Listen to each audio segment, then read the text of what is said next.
guys, today is pipitasin na natin yung mga apple. Ayan na, mga nahinog na kasi. So ayan, let's go, pitasin na natin. Ayan na yung husband ko. Marami na nalaglagan, pero mga nabulok na dahil matagal na sila naglaglagan. So ayan, makikita nyo na nabulok na siya.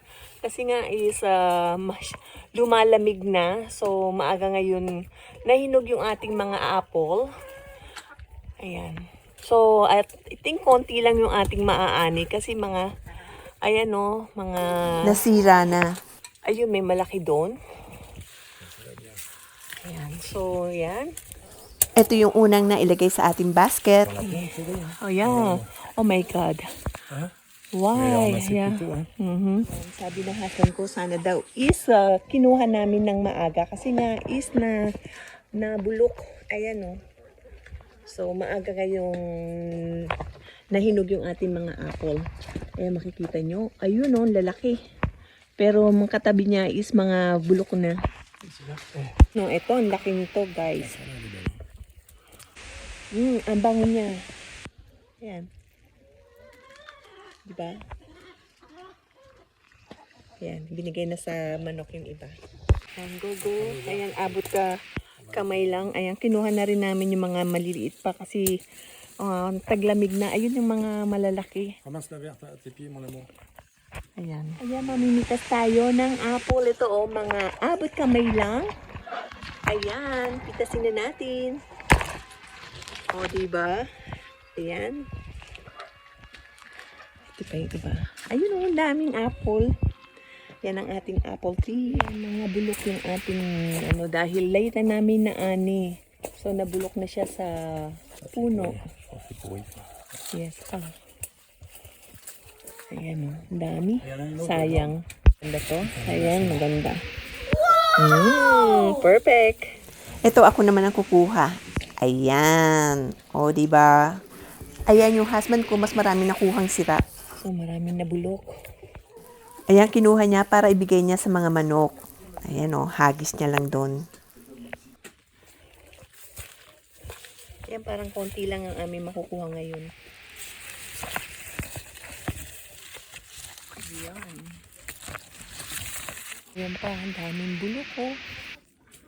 Nagkanda bulok na. Ayun ang lalaki niya. Ayan, dahil sa matataas na, kailangan namin gamitan ng hagdan. Ayan na, umakyat na yung husband ko.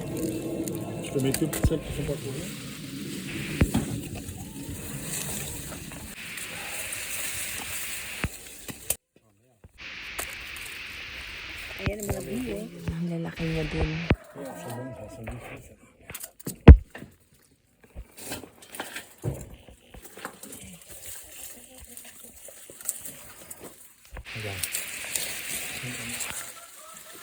Ah ouais, là, il y a un nid de belles. Oh putain, celles-là, elles sont énormes. Oh là, il y a la plus grosse, je crois. Ah, elle commence déjà à pourrir, on fait chier. Regarde, celle-là. Celle-là et celle-là.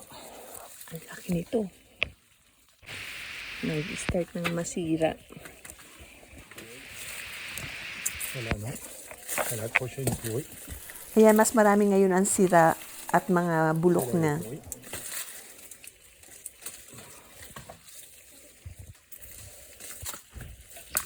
Ça va, elle n'est pas trop pourrie.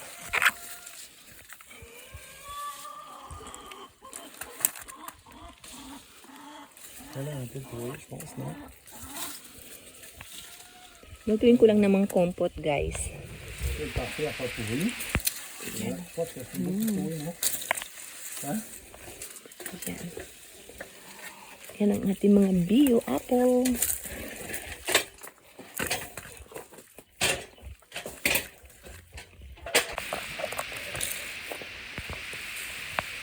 Ayan yung mga apple natin.